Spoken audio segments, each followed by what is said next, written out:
muita alegria, novamente, nos encontramos aqui presentes, atendendo ao convite do Plenitude, e isso nos traz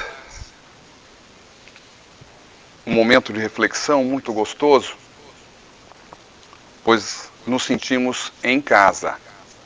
Essa que é a grande verdade. E que o nosso irmão maior, Jesus Cristo, nos envolva a todos, facilitando o entendimento, a compreensão, para que juntos, ao final do estudo, a gente tenha algo mais para que nós possamos juntos caminhar no aprimoramento da nossa jornada espiritual. O assunto de hoje é tolerância e respeito.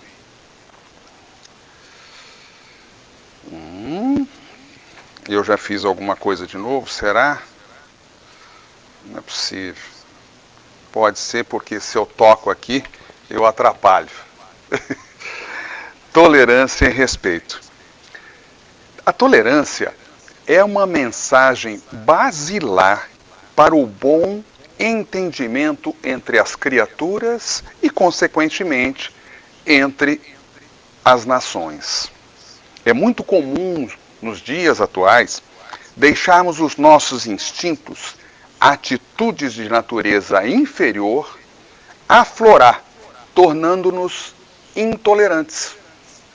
Partindo de nossa própria intimidade, dentro dos nossos corações, trazemos alguns mais, outros menos, as chamadas raízes da intolerância. Devemos refletir sempre sobre nós mesmos, reconhecer as raízes da intolerância. Os nossos verdadeiros e maiores inimigos residem dentro de nós. Os nossos sentimentos, as nossas posturas, os nossos pensamentos, ideias, as nossas cristalizações mentais é que determinam o nosso destino. A partir de então, nunca foi tão necessário entender, compreender e vivenciar a tolerância e o respeito ao próximo. O primeiro passo para o nosso melhoramento é reconhecer as nossas fraquezas e as nossas carências, reconhecer as necessidades de aprimoramento, aproveitando as oportunidades sempre que elas se apresentam. Quem me conhece sabe que eu costumo repetir muito essa frase. Não perca a oportunidade que a vida te dá de ajudar ao próximo ou a si mesmo. Emmanuel, em A Religião dos Espíritos, na mensagem Examina a Própria Aflição, nos diz que a intolerância é um sofrimento íntimo. Aqui eu tenho uma cópia do capítulo 10 da Religião dos Espíritos, aonde ele diz o seguinte: examina a própria aflição, para que não se converta a tua inquietude em arrasadora tempestade emotiva. Vamos reler. Examina a própria aflição,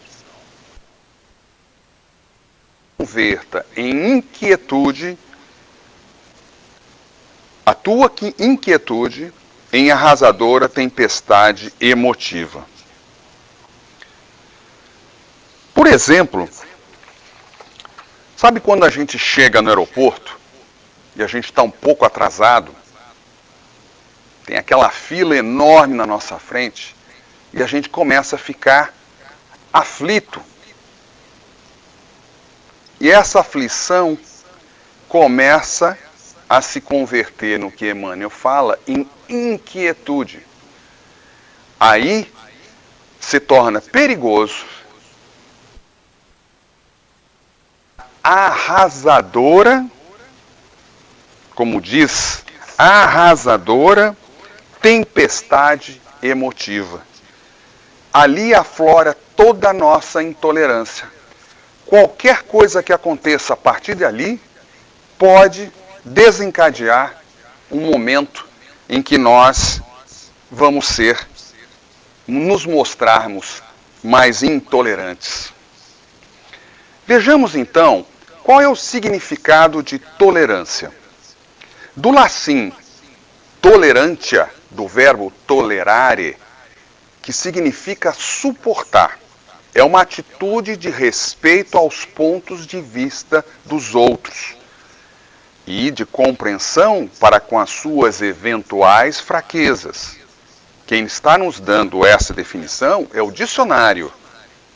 Esta palavra está ligada a outros termos afins: paz, ecumenismo, diferença, intersubjetividade, diálogo, alteridade e não violência. Suportar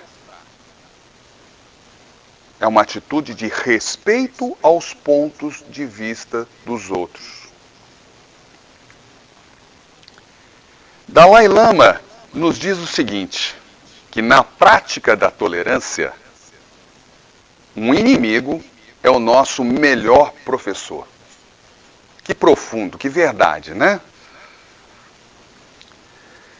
Não é possível viver em paz sem a tolerância. Emmanuel afirma que não é possível viver em paz sem a tolerância. Os povos civilizados, na verdade, hoje em dia, são apenas o quê?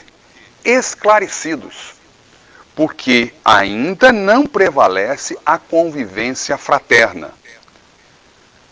Pontos de vistas diferentes tornam muito difícil de lidar com as diferenças. As diferenças socioculturais e as econômicas, principalmente as econômicas, acentuam esses pontos de vistas, dificultando as relações sociais.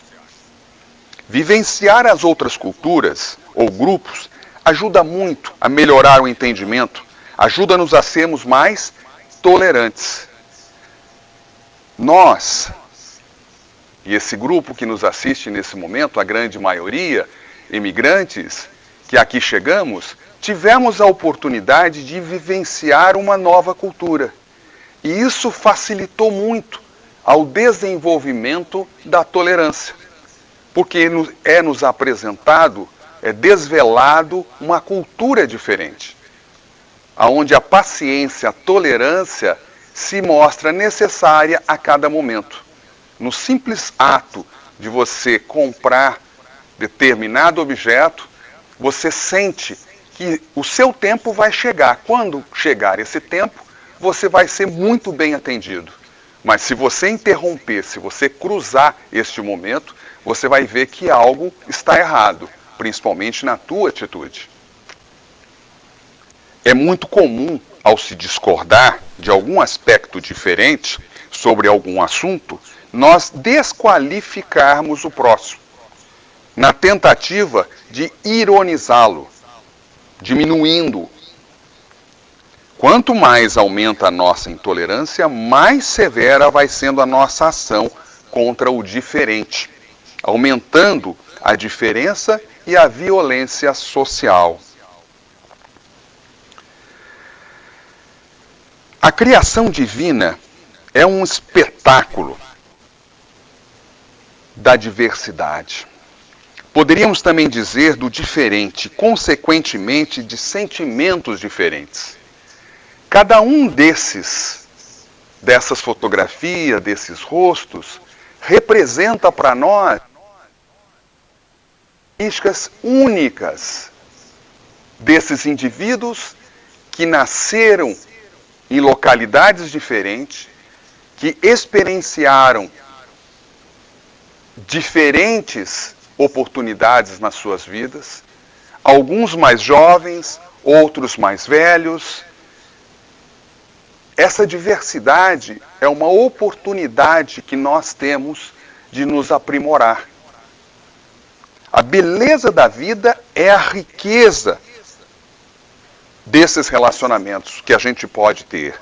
Principalmente quando a gente tem a oportunidade de viajar, a gente pode experimentar um pouco da cultura, da música, dos alimentos, dos hábitos, da maneira como eles se relacionam entre si. E nós, como turistas, temos a oportunidade dessa diferença. Emmanuel nos alerta que o fanatismo, apego irracional aos próprios pontos de vista. Nesse ponto, a criatura humana é incapaz de compreender que além dela possa existir o outro, que pensa, que sinta diferente dele mesmo. Um estudo feito por uma das maiores... Opa, não foi. Foi, né? Isso, desculpa. Um estudo feito por uma das maiores firmas de advocacia de United Kingdom, a Slate & Gordon, afirma que os sogros são os maiores causadores das divergências entre os casais. E se nós estamos falando de uma grande firma de advocacia, porque eles tiveram casais que estavam ao seu divórcio. A colocação dos sogros, porque nós sabemos que a possibilidade da interferência, da sugestão, da maneira como cria as suas crianças, seus netos, no caso, o sogro se referindo aos netos, o alimento, o que vamos comer amanhã, você vai trocar de carro? Você não deveria. Então, olha como a atuação, pela experiência dessa firma, né, nos traz uma informação que, no primeiro momento, traz até uma certa, vamos dizer assim, uma certa distração. Né? Carl Pilmer, autor do best-seller 30 Lessons for Loving, entrevistando milhares de casais de todas as esferas sociais, raças, incluindo casais do mesmo sexo, ele fez uma pergunta: qual é o segredo da felicidade entre o casal? A resposta que lhe foi dada após ter entrevistado milhares de pessoas foi aprender a discutir, aprender a dialogar, aprender a conversar. Olha a importância. Quando a gente se refere ao casal que vive aonde? Dentro do seio da família, qual que é a célula máter da sociedade? É a família. Então esse relacionamento, esse aprendizado, nós temos que levar para a nossa vida profissional, para o nosso relacionamento com os nossos amigos, com todos aqueles que nos cercam. Então, vamos aprender a dialogar, a conversar. O fanatismo leva-nos a pensar que as ideias são mais importantes que as pessoas, quando na verdade é o contrário. As pessoas são mais importantes que as ideias. O Haroldo Dutra nos contou uma passagem de uma amiga dele, e essa amiga se tornou vegana. Nos dias atuais está muito em moda isso. A pessoa decidir que ela não se alimenta de mais nenhum produto de origem animal. Não come nenhum ovo, não toma leite, nenhum derivado do leite. A pessoa vegana. Até aí não tem nenhum problema ela ter decidido se tornar vegana. Mas o curioso é que ela tem 3 gatinhos e 2 cachorros. E ela cismou que eles iam se tornar veganos também. Então, imagina o drama familiar. Ela quase acabou com o casamento dela. Como disse Emmanuel, as ideias são menos importantes do que as pessoas. E no caso dela, a vida familiar ficou escrava de uma ideia. Isso é fanatismo. A falta de comunicação é o grande vilão das relações humanas. Enfim, todos os casais precisam aprender a comunicar sobre os conflitos, porque, na verdade, eles nunca vão deixar de existir. Para construir uma cultura de paz, é essencial aprender que a lei de ouro do comportamento é a tolerância mútua, já que nunca pensaremos todos da mesma maneira, já que nunca veremos senão uma parte da verdade sobre ângulos diversos. Mahatma Gandhi. Agora, o significado da palavra respeito. Respeito vem do latim respectus, de respicere, que significa olhar outra vez. É um sentimento de consideração àquelas pessoas ou coisas dignas de nossa veneração. Gratidão, como aos pais, aos mais velhos, às coisas sagradas ou aos sentimentos alheios. Olhar outra vez, dar uma oportunidade de compreender, de ter um sentimento de consideração por coisas importantes, tais como os nossos pais, os mais velhos, as coisas sagradas e os sentimentos alheios. Nós grifamos aqui os sentimentos alheios justamente pela importância que traz isso para nós nos relacionamentos interpessoais. Então vamos guardar essa imagem, olhar outra vez, dar uma oportunidade de nós entendermos. Algumas vezes a gente pode seguir também a recomendação da gente contar até 10, né, antes de nós nos tornarmos intolerantes ou incoerentes. Em Kant, o filósofo alemão, nos traz... Eu perdi alguma coisa aqui, está aqui do meu lado. Desculpa. Em Kant, esse filósofo alemão, ele diz o seguinte: o respeito é o único sentimento comparável com o dever moral. Ele procede da vontade. Pois bem, eu trago aqui para vocês a chamada Arca da Aliança. Deus teria dado a Moisés uma mensagem para que ele construísse em madeira de acácia, forrada de ouro, e lá fosse colocado as 2 tábuas com os 10 mandamentos. Acreditam-se hoje que essa arca, que possui as tábuas dos 10 mandamentos, esteja num esconderijo secreto, escondido embaixo do Domo da Rocha. O Domo da Rocha é esse prédio que nós estamos vendo, que está localizado na antiga Jerusalém. Ok, vejamos o que nos diz a lei áurea. Não façais, os gregos diziam, não façais aos outros, não façais ao próximo, o que não desejeis receber dele. Os persas, fazei como quereis que vos faça. Os chineses, o que não desejais para vós, não façais a outrem. Os egípcios, deixar passar aquele que fez aos outros o que desejava para si.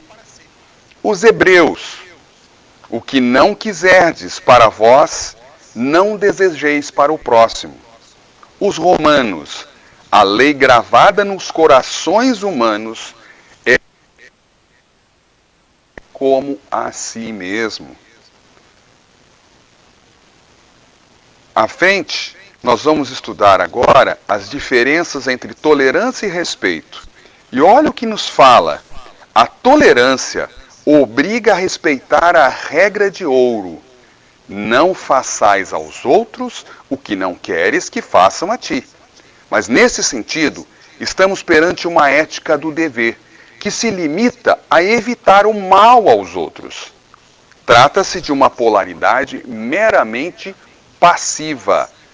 E a diferença entre tolerância e respeito, o contrário da tolerância, o respeito carrega uma polaridade ativa, marcada pela preocupação com os outros e na qual vem impressa a indelével marca do amor. Neste caso, a máxima abster-se de fazer o mal aos outros não é suficiente. Olha a diferença. A tolerância, ela tem uma polaridade passiva. Basta que você não faça aos outros o que não queres que façam a ti. Já o respeito, ele carrega a polaridade ativa, porque nós vamos ver mais à frente que não há, né, sem a caridade. O que é a caridade? É o amor em exercício. Respeito à crença alheia. Ok.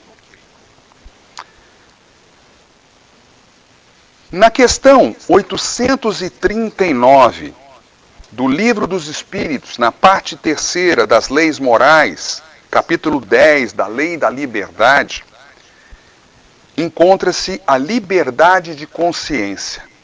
Kardec pergunta aos espíritos superiores: será repreensível aquele que escandalize com a sua crença um outro que não pensa como ele? E o que responde os espíritos superiores? Isso é faltar com a caridade e atentar contra a liberdade de pensamento. Profundo, né? Quando conversamos com os outros, nós temos que, em alguns momentos, em algumas situações, sair convencidos, ao invés de convencidos, ao invés de convencer ou converter o nosso próximo. Estatisticamente, isto é muito improvável, porque nem sempre nós temos razão. Deixar de fazer do diálogo um octógono de lutas, um espaço de dominação, disputa do ego, onde nós sempre queremos mostrar que temos razão. Ao invés disso, nós podemos utilizá-los como uma forma de entendimento e de crescimento pessoal. O Espiritismo, entendido como ciência, filosofia e religião, é o que mais subsídios nos dá para respeitar as crenças do comportamento e os comportamentos do nosso próximo. Quanto mais o ser humano sabe, quanto mais ele conhece, melhor pode compreender os comportamentos humanos, desarmando-se de ideias pré-concebidas, da censura sistemática, dos prejuízos das raças, de castas e de crenças. Bem, não concordo com nada do que você diz, mas defenderei o seu direito de dizê-lo até o fim. François-Marie Arouet, conhecido como Voltaire, o filósofo historiador. Não concordo com nada do que você diz, mas defenderei o seu direito de dizê-lo até o fim. Isso é o respeito ao pensamento alheio. É a ação movendo, é o coração agindo, né, na defesa do próximo. Em Opinião Espírita, no capítulo 32, Emmanuel nos fala sobre a tolerância e a coerência. Tolerância e coerência. Ele diz o seguinte: tolerante é alguém que cultiva o respeito, cultiva a disciplina e obedece às leis divinas e que promove o bem. Fora da caridade, não há tolerância sem coerência. fora da caridade, não há tolerância sem coerência. Olha o que ele fala no seu item 32. Compreender e desculpar sempre, porque todos necessitamos de compreensão e desculpa nas horas do desacerto. Mas observar a coerência para que os diques da tolerância não se esbarrondem, corroídos pela displicência sistemática. Eu toquei aqui de novo, desculpa. Deixa eu voltar aqui. Desculpa. Já fiz isso outras vezes. Eu fico pondo meu dedo aqui no teclado. Voltando a ler. Compreender e desculpar sempre, porque todos necessitamos de compreensão e desculpa nas horas do desacerto, mas observar a coerência para que os diques da tolerância não se esbarrondem, corroídos pela displicência sistemática, patrocinando a desordem. Disse Jesus: amai vossos inimigos. E o Senhor ensinou-nos realmente a amá-los, através de seus próprios exemplos de humildade, sem servilismo, e de lealdade sem arrogância. O que nós queremos trazer, a importância de nós refletirmos qual é o limite da tolerância. Se a nossa tolerância vai aplaudir o errado, o crime, a perversidade, a crueldade, ela está ultrapassando os limites. E assim passamos a ter conivência, não mais com, vocês viram a mudança ali, né? Não mais a coerência, passamos a ter a conivência, entre aspas, nós estamos aplaudindo o errado. Vivendo nesse mundo em que nos encontramos, de transição planetária, constantemente nós somos testados nas nossas aquisições intelecto-morais. Se você, por exemplo, sublimou a paciência, você é uma pessoa bem paciente, quem você acha que Deus vai colocar do seu lado? Ele vai colocar uma pessoa que tem um dom especial. O dom de tirar a sua paciência. Isso sim é prova. Isso sim é teste. Porque você está desenvolvendo, você está sublimando a paciência. Pelo mesmo tipo de comparação, se o espírito está adquirindo a tolerância, ele vai ser testado pela maldade, pela crueldade. Porque é ali que se encontram os limites da tolerância.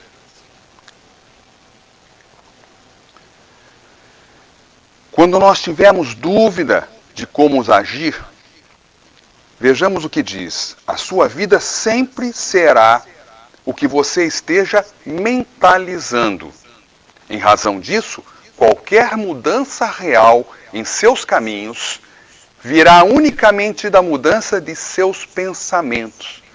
Isso nos leva a refletir sobre a reforma íntima, correto? E se nós, ainda assim, temos dúvidas de como nós devemos agir, Jesus é o nosso paradigma. O que quer dizer paradigma? É o nosso modelo ideal, é a nossa solução, é o nosso modelo exemplar. Por isso que nós chamamos de Jesus como nosso guia e modelo. Eu trago para vocês, aqui, para a gente concluir o estudo da noite de hoje, do livro Alma e Luz, psicografia do nosso querido Chico Xavier, ainda por Emmanuel, pelo Espírito de Emmanuel, a tolerância divina.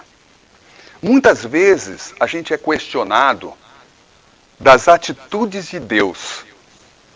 Eu acho que não é só eu que fui questionado a respeito disso. Como é que Deus permite que essas coisas aconteçam? Vivendo a atual situação que o mundo hoje está experienciando. A presença desse vírus potente.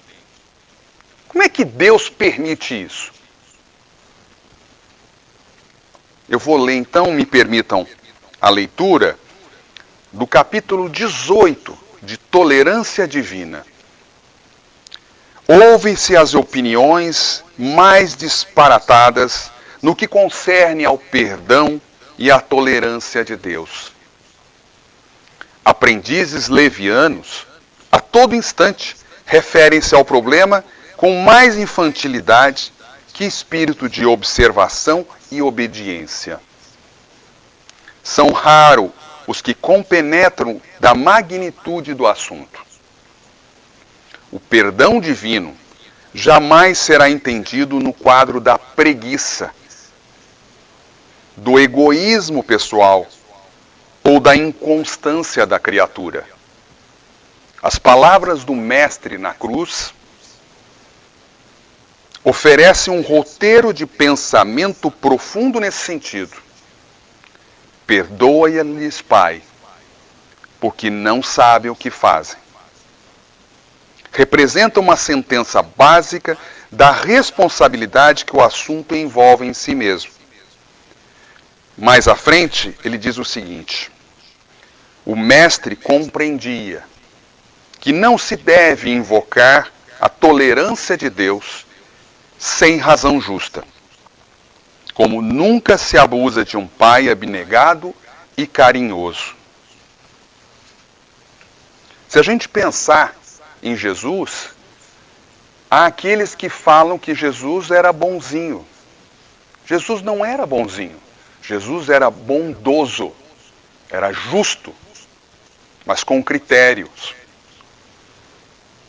Com essas palavras, eu gostaria de encerrar o nosso estudo da noite de hoje, pedindo e evocando que possamos todos juntos refletir sobre os ensinamentos, sobre essas palavras que Emmanuel principalmente trouxe para nós, para que de alguma forma nós tenhamos subsídios para buscar o aprimoramento, o entendimento, a necessidade que temos do diálogo, a necessidade do nosso entendimento, do relacionamento que nós temos com as outras pessoas. Deixar de fazer da nossa opinião pessoal um ponto de discórdia, de briga, como disse o texto, né, um octógono de lutas. Eu espero ter podido colaborar nesse sentido, dividindo o estudo da noite de hoje com vocês que nos assistem. Agradeço mais uma vez a oportunidade e espero em breve estarmos juntos aqui para mais um estudo. Muito obrigado. Uma ótima noite para todos que nos assistem.